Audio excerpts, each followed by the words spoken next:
Hello जय हिंद साथियों, स्वागत है आप सभी का सत्या एक्सेलेंट यूट्यूब चैनल पे। कल की वीडियो में मैंने आपको 15 क्वेश्चन बताया था जो कि डीसी जनरेटर से क्वेश्चन कवर किए गए थे। और आज की डेट में जो क्वेश्चन आपको बताए जाएंगे डीसी जनरेटर से पार्ट 2 के अंतर्गत बताए जाएंगे और इसमें भी आपको 15 क्वेश्चन देखने को मिलेंगे। तो चलिए आज का क्वेश्चन स्टार्ट करते हैं क्वेश्चन नंबर 16 से, जिसमें क्वेश्चन नंबर 16 में पूछा जा रहा है कि अंतर्ध्रुव वाइंडिंग किस प्रकार जुड़ी होती है। ए ऑप्शन आर्मेचर के साथ श्रेणी में, बी ऑप्शन मुख्य ध्रुवों के साथ श्रेणी में, सी ऑप्शन आर्मेचर के समानांतर में, सी डी ऑप्शन मुख्य ध्रुव के साथ समानांतर में। तो साथियों आप ध्यान रखिएगा, अंतर्ध्रुव वाइंडिंग आर्मेचर के श्रेणी क्रम में जुड़ी जाती है, जिससे क्या होता है, जिससे आर्मेचर फ्लक्स के जो मुख्य फ्लक्स होता है उस पर प्रभाव कम किया जाता है। तो यहाँ पर आपका सही हो जाता है ऑप्शन नंबर ए, बिल्कुल करेक्ट आंसर मिला लीजिएगा। आगे बढ़ते हैं क्वेश्चन नंबर 17 पे, जिसमें पूछा जा रहा है कि डीसी जनरेटर में दिक् परिवर्तक का प्रयोग किस लिए किया जाता है। ए ऑप्शन धारा एकत्रित करने के लिए, बी ऑप्शन हानि कम करने के लिए, सी ऑप्शन क्षमता में वृद्धि करने के लिए, डी ऑप्शन एसी आर्मेचर धारा को डीसी में बदलने के लिए। तो साथियों इसका जो उपयोग किया जाता है, इसका प्रयोग किया जाता है एसी आर्मेचर धारा को डीसी में बदलने के लिए। अर्थात हम कह सकते हैं कि डीसी जनरेटर में कम्यूटेटर का उपयोग एसी धारा को डीसी धारा में बदलने के लिए किया जाता है। ऑप्शन नंबर डी हमारा सही हो जाता है क्वेश्चन के अनुसार करेक्ट आंसर। अगले क्वेश्चन को देखिए, क्वेश्चन नंबर 18 को। इसमें पूछा जा रहा है डीसी मशीन वाइंडिंग। अब यहाँ पर क्वेश्चन कन्फर्म नहीं है क्या पूछा जा रहा है। अब ऑप्शन को देखकर आप समझ जाएंगे, जिसमें पहला ऑप्शन है पूर्ण पिच होती है, बी ऑप्शन कम पिच की होती है, सी ऑप्शन ए व बी दोनों, और डी ऑप्शन है इनमें से कोई नहीं। तो साथियों यहाँ पर सही होता है ऑप्शन नंबर सी, ए व बी दोनों, मतलब कि पूर्ण पिच होती है और कम पिच होती है। कहने का मतलब ये है साथियों कि डीसी मशीन वाइंडिंग जो होता है उसमें लैप और वेव, ठीक है, क्या होता है, लैप वाइंडिंग और वेव वाइंडिंग, ये दोनों प्रकार की होती है। और ये जो होती है पूर्ण रूप से क्या होती है, एक बंद परिपथ होती है। इसलिए यहाँ पर सही हो जाता है ऑप्शन नंबर सी, बिल्कुल करेक्ट आंसर। अगले क्वेश्चन को देखिए, क्वेश्चन नंबर 19 को। इसमें पूछा जा रहा है कि समकारी वाइंडिंग कहाँ लगाई जाती है। आपने समकारी वाइंडिंग का नाम सुना होगा या कुछ लोग इसके बारे में नहीं जानते होंगे। देखिए साथियों, समकारी वाइंडिंग जो होता है वो पोल्स ऊपर स्थापित की जाती है, और ये जो वाइंडिंग होती है आर्मेचर वाइंडिंग के श्रेणी क्रम में स्थापित की जाती है। और इसमें क्वेश्चन में हमसे यही पूछा जा रहा है कि समकारी वाइंडिंग कहाँ लगाई जाती है। तो ये मैंने आपको बताया अभी अभी कि ये जो होती है ये वाइंडिंग आर्मेचर वाइंडिंग की श्रेणी क्रम में की जाती है। कहाँ पर, पोल्स ऊपर। तो यहाँ पर आपका सही हो जाता है ऑप्शन नंबर ए, बिल्कुल करेक्ट आंसर मिला लीजिएगा। आगे बढ़ते हैं क्वेश्चन नंबर 20 पे। इसमें पूछा जा रहा है कि डीसी मशीन के दिक् परिवर्तक के खंड किससे बनते हैं। A option tungsten, B option कठोर कसित तांबा, सी ऑप्शन नरम तांबा, डी ऑप्शन विद्युत अपघट्य तांबा। तो साथियों यहाँ पर सही हो जाता है ऑप्शन नंबर बी, बिल्कुल करेक्ट आंसर, कठोर कसित तांबा। मतलब कि डीसी मशीन के जो दिक् परिवर्तक होते हैं उसके खंड कठोर कसित तांबा के बनाए जाते हैं। इसको नोट कर लीजिएगा। तो ऑप्शन नंबर बी हमारा सही हो जाता है क्वेश्चन के अनुसार करेक्ट आंसर। आगे बढ़ते हैं क्वेश्चन नंबर 21 पे। इसमें पूछा जा रहा है कि गतिक प्रेरित विद्युत वाहक बल के सिद्धांत का उपयोग किया जाता है। साथियों गतिक प्रेरित विद्युत वाहक बल का जो सिद्धांत होता है उसका उपयोग कहाँ पर किया जाता है। देखिए गतिक प्रेरित विद्युत वाहक बल जिसको शॉर्ट में ईएमएफ बोला जाता है, और इसके सिद्धांत का उपयोग जनित्र में किया जाता है। कहाँ पर किया जाता है, जनित्र में, मतलब जनरेटर में किया जाता है। और यहाँ पर आपको देखने को मिल जाता है ऑप्शन नंबर डी, बिल्कुल करेक्ट आंसर क्वेश्चन के अनुसार। आगे बढ़ते हैं क्वेश्चन नंबर 22 पे, जिसमें साथियों पूछा जा रहा है कि अंतर्ध्रुव द्वारा उत्पादित ईएमएफ, जो ईएमएफ होता है अभी मैंने बताया इसका पूरा नाम क्या होता है, इलेक्ट्रोमोटिव फोर्स होता है, और इसको विद्युत वाहक बल बोला जाता है। इसका समानुपाती होता है। जो अंतर्ध्रुव द्वारा उत्पादित जो ईएमएफ होता है वो किसके समानुपाती होता है। ए ऑप्शन क्षेत्र धारा के, बी ऑप्शन आर्मेचर धारा के, सी ऑप्शन आर्मेचर वोल्टता के, डी ऑप्शन इनमें से कोई नहीं। तो साथियों यहाँ पर सही हो जाता है ऑप्शन नंबर बी,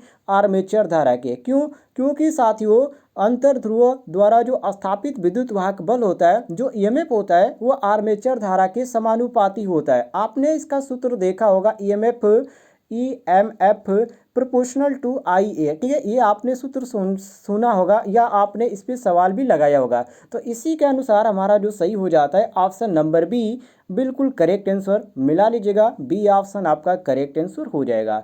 आगे बढ़ते हैं क्वेश्चन नंबर 23 पे, जिसमें साथियों क्वेश्चन नंबर 23 में कहा जा रहा है कि डीसी मशीन का आर्मेचर किससे बना होता है। ए ऑप्शन मृदु इस्पात, B option silicon steel, C option stainless steel, D option कच्चा लोहा। तो साथियों यहाँ पर सही हो जाता है ऑप्शन नंबर बी, ये जो बनाया जाता है सिलिकॉन स्टील की, मतलब कि डीसी मशीन का आर्मेचर सिलिकॉन स्टील का बना होता है। और यदि आपसे कोई रीजन पूछ दिया जाए कि ये जो इसका जो आर्मेचर होता है वो सिलिकॉन स्टील का ही क्यों बनाया जाता है, इसका रीजन क्या है, तो आप कहेंगे कि सिलिकॉन स्टील जो होता है उसकी अधिकतम क्या होती है, पारगम्यता होती है, और जो कम होती है वो हिस्टैरिसीस हानि होती है, और इसी कारण इसको बनाया जाता है सिलिकॉन स्टील से। और यदि इसका पूछ दिया जाए कि ये कितना यहाँ पर होती है, इसकी पत्तियाँ कितनी मोटी होती है, तो आप कहेंगे 0.3 से 0.5 तक ये होती है। तो ऑप्शन नंबर बी हमारा सही हो जाता है क्वेश्चन के अनुसार करेक्ट आंसर। आगे बढ़ते हैं क्वेश्चन नंबर 25 पे, जिसमें साथियों पूछा जा रहा है कि अधिकतम क्षमता तब उत्पन्न होगी जब कॉपर हानि और लौह हानि क्या होगी, इकाई हानि होगी उस समय, या शून्य हानि होगी उस समय, या असमान हानि होगी उस समय, या बराबर हानि होगी उस समय। तो साथियों यहाँ पर सही हो जाता है ऑप्शन नंबर डी, बराबर होगी, मतलब कि अधिकतम क्षमता तब उत्पन्न होगी जब कॉपर हानि और लौह हानि जो होगी दोनों क्या होगी, एक बराबर होगी। और कहा भी जाता है कि किसी मशीन में लौह हानि स्थिर होती है जब कॉपर हानि परिवर्तित होती है, मतलब कि वेरिएबल होती है। इसलिए यहाँ पर सही हो जाता है ऑप्शन नंबर बी, क्वेश्चन के अनुसार करेक्ट आंसर मिला लीजिएगा। मोस्ट इंपॉर्टेंट क्वेश्चन है, और इस तरह के यदि आप क्वेश्चन डेली पाना चाहते हैं तो मैं आपसे रिक्वेस्ट करूंगा कि आप चैनल को भी सब्सक्राइब कर लीजिएगा। नीचे आपको एक रेड कलर का बटन दिख रहा होगा सब्सक्राइब वाला, उसको दबाकर बगल में घंटी वाला आइकन को दबाकर ऑल नोटिफिकेशन पे क्लिक कीजिएगा। आपको हर एक जानकारी मिलती रहेगी इस तरह के क्वेश्चन की।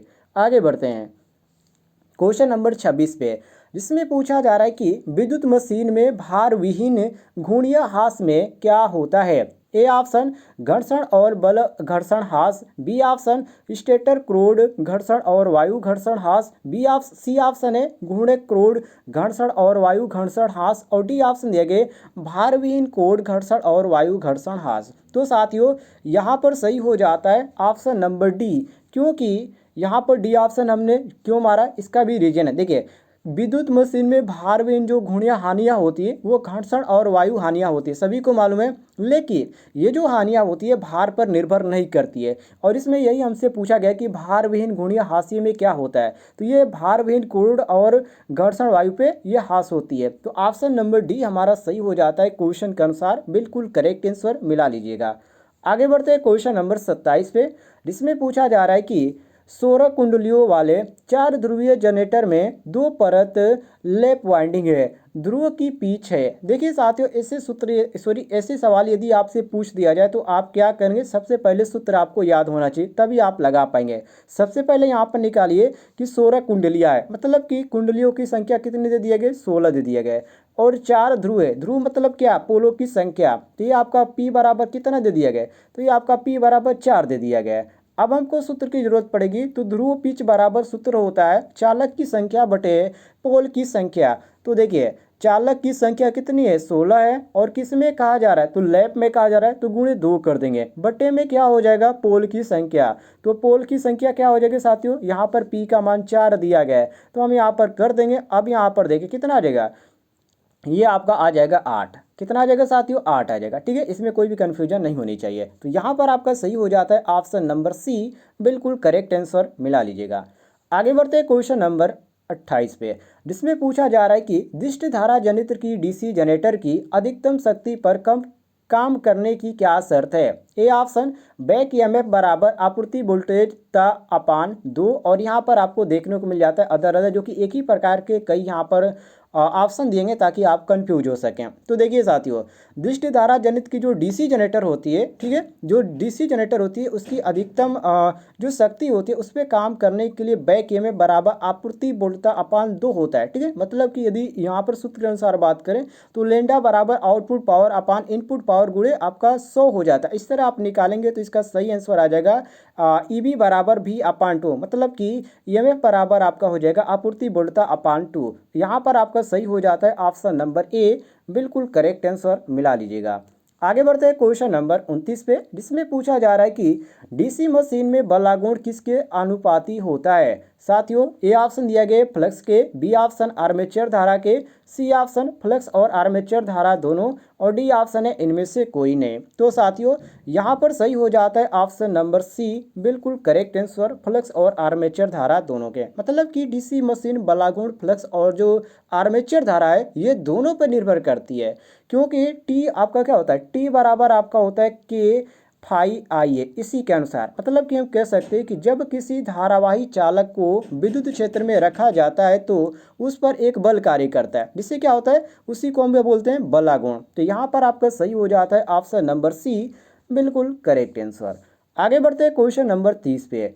इसमें पूछा जा रहा है कि डीसी मशीन के लिए शंट प्रतिरोध और आर्मेचर प्रतिरोध के मान क्या होते हैं।